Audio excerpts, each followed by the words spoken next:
you know that I finished reading The Waiting about 2 hours ago? I saw that on Twitter. That's perfect. It's true, and I feel bad because I've had access to it for a long time. Um, but that was what started me thinking about your characterization. And as we were talking earlier about um, the novella, and let me just say this. Um, I am shocked that it read as quickly and effortlessly as it did, and yet I really cared about all three major characters. In That's a great. way that I didn't think would be possible in a story that's told at that breakneck pace. Right. You know, I will tell. I've been very ambiguous about. It's based on an actual story, Right. an actual haunting, and I've been ambiguous with everyone I've talked about this. But I'll tell you, this it happened to me and my wife. I assumed, and it's because again the stalkeriness. I kind of am aware of some of the stuff that's going on in your life, and I definitely want to respect, especially your wife's privacy. Um, but I was struck by how visceral Mm. emotionally this was. I mean, there's some great visceral descriptions as well, but emotionally, I was really. This is at a different level than other stuff that I've read by you. It, Uh, it is. It was very well. First of all, Sam Hain doesn't publish true stories, so okay. I had to fictionalize it. Hmm. Um, and it's really happened. My wife. I'm right. I wrote that story in the same place where this happened, Okay. and this happened in the mid '90s. Okay. And at the time, and now the story is about a man who just gets married to, the love of his life, and she becomes ill, and she's on life support, and she's comatose in their house. And this is all the things that we went through. As I'm writing it, I started writing it in 2012. My wife was dying, Right. and I was living it again. Wow. So having to write that and recall everything that happened then, and realizing I'm back in it again here, it was the hardest thing I've ever written. Hmm. Every word was a struggle for me. And yeah, it comes through in a really good way. If it can come through, you know what I mean, I think. I understand, yeah. Yeah, it the relationship is beautiful between the two people. I'm actually putting my phone like in the other room so it stops alarming at me. I So like to have mine in the other room because I normally have it around, and then that's when it will start ringing. right, exactly. So all right, now start again. Um, I I started to get actually nervous about this part of this interview about halfway through reading the book Hmm. because at the very beginning I kind of planned on encouraging you to tell me the real story. I've read the other interviews. I saw the piece that you did with Jack on Monster Men, Right. and I could tell that no, you were being a little cagey about about it all. And so I got nervous about it before reading the book because I was thinking, I don't know if he's going to talk to me about this. And maybe he shouldn't, maybe I need to respect his privacy. Then when I was reading the book and seeing how deep the feelings are in this and how terrifying on a couple different levels. There's terror on two distinct levels here. One which is very practical and very real, Right. and one which is completely unexplainable. Exactly. Um, I noticed when you spoke to Jack on Monster Men that you said that in real life there's no resolution to this. There's no easy explanation for what it was that happened in my real life. Right. That was what I had to. That was what I had to embellish to make it a story that had a beginning, a middle, and an end. Right. Um, in actuality, I've done research. There is a boy that is in our house, Okay. and he's as real as my children. I mean, I've never touched him, but when you see him, he doesn't. You can't see through him. He just walks around. He doesn't make a noise, but he will walk around the house. He only shows up when my wife is very ill.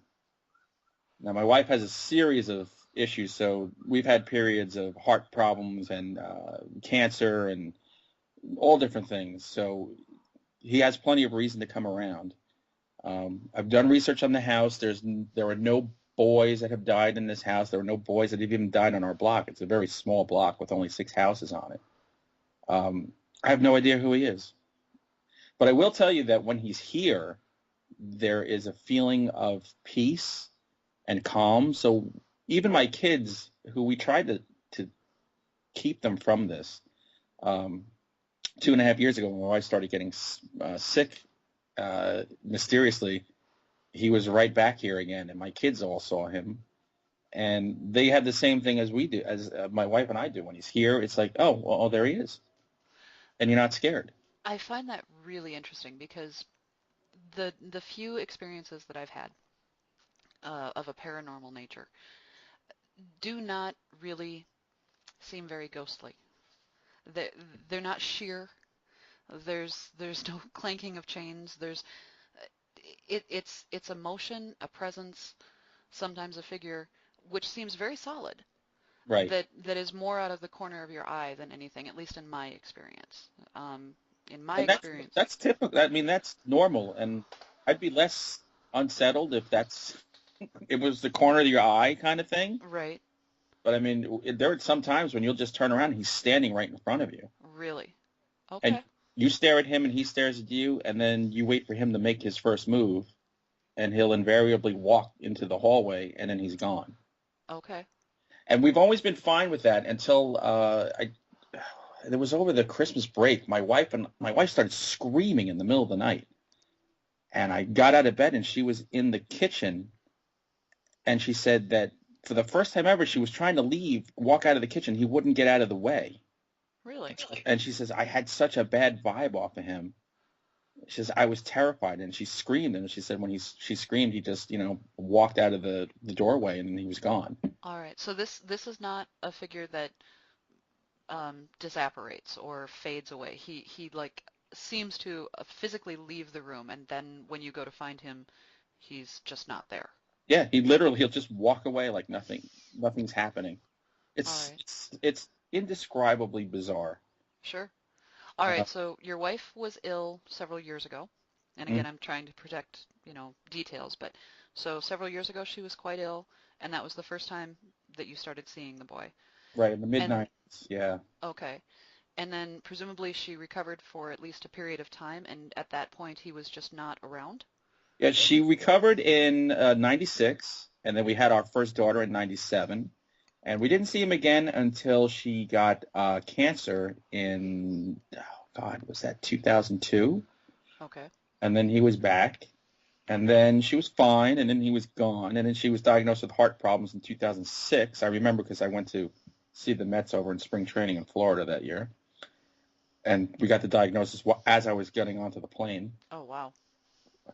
He came back then, and then over the last 2.5 years, he has been back. In fact, Jack keeps saying, he goes, I want to see this kid. I want to see this kid. I'm like, I don't know if you really want to see him.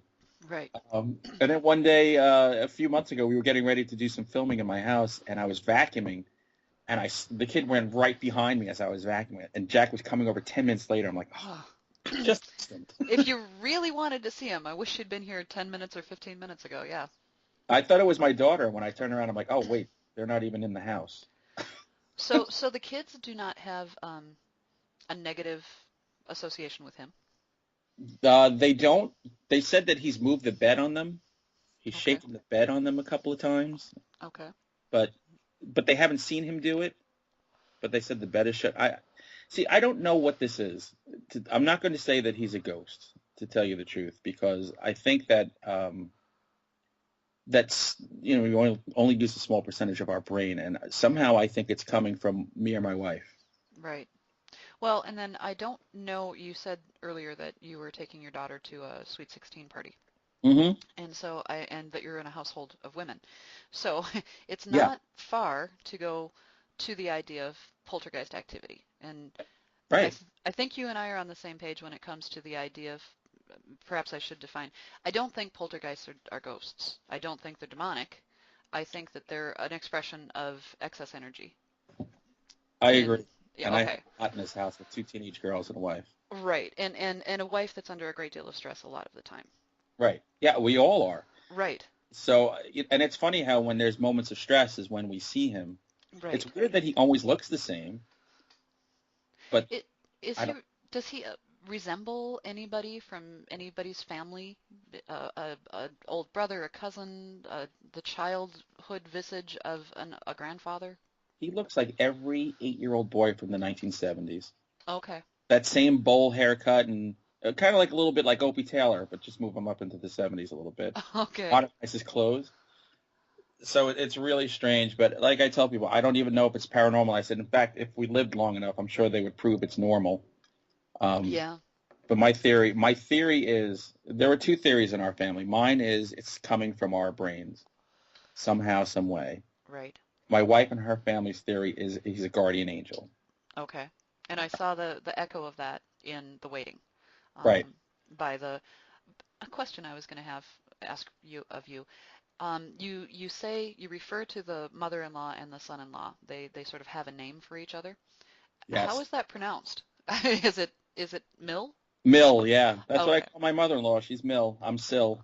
Okay. And I thought that was very cool. And I think it was neat the way it was just in there. You're not used to seeing like in essence, in case you haven't read the book, listeners, um, you'll see them refer to each other as capital S, capital I, capital L. Mm. And that apparently is pronounced Sill. And I did wonder as I was reading it, it's like, is this an abbreviation or is that just, that's cool. Yeah, you know what? Because I mean, I've been in the family now for 27 years. Hmm. And she said, look, she goes, you have one mom. I'm Right. not your mom. I'm your mom-in-law. So Right. call me Mill. And she's like, I said, yeah, I'm your son-in-law, Sill. So that's how it goes. So it came from your mother-in-law. That's cool too. Yeah. Okay. So that's how Okay. I differentiate between mom and Mill. Okay. There you go. Yes, and I thought that was a really nice, that was another thing I wanted to compliment you on. I believe right, it's right near the end of chapter 15 or the beginning of 15. There's a moment where the main character decides to not challenge his mother-in-law's idea that this is a guardian angel type figure Hmm. because it would be cruel. Right. And I thought that was such a real and realistic reason for people who are living side by side in a house that both are apparently experiencing some sort of haunting phenomena. One of the questions you always have when you're reading a horror novel, why aren't they talking to each other? Why aren't why do they go up the stairs? Those questions. I Yeah. I did not run into that at any point in this book. And in fact, in that one particular moment when he makes the conscious decision to not say, "Huh, well, I don't get that reassuring feeling off of this thing," was I think it was elegant. Thank you. I mean, because if you love somebody, Mhm. heck, even if you just like them, Mhm. you don't need to, pee on their parade. Right. Especially if it's a situation that's freaking you out and they're getting comfort in by their view of it, Right. don't wreck that. Well, right. And it did, it also bought you as the author, as the writer, and I'm sure that it's kind of tough to keep the two separate in this particular piece. But Yeah, it was. but I am aware because I work with this kind of thing. Uh, I was watching I was watching you write too, and I do not want to indicate that this is one of those books where you can see the writer all over it. No, you just get lost in the story. But if you are a writer, you can see it. You watch for it. You look for it. Right. And so I was watching you as the writer, the author of this piece, write about you as somebody who was experiencing something very, very similar. And I was repeatedly struck by you did a really good job of it. Like I said, I think it would be invisible to anybody who isn't deliberately looking for how did he do that. Right. So, Well, thank you. I mean, that means the world to me. Trust me. but I really was impressed with the waiting. And I was surprised that you were willing to go there, honestly. I don't know if right now the project that I'm working on is based Mm. on the fact that my dad died when I was 9. Right. Under we know what happened to him. He was drunk and he froze to death in the snow. Oh, Yeah, but the strange part of it for me, the part that I'm kind of building a story around, is the idea that he left the bar drunk. He had been passed out. But the thing he did, which has never made sense to me, was that somewhere along the line, he pulled over and he got out of his car. He left it running and he left the door open. And he got out of his car and he walked into not the ditch where he could just take a whiz, Right. to the middle of a field. No lights, no nothing. And then he laid down and he died.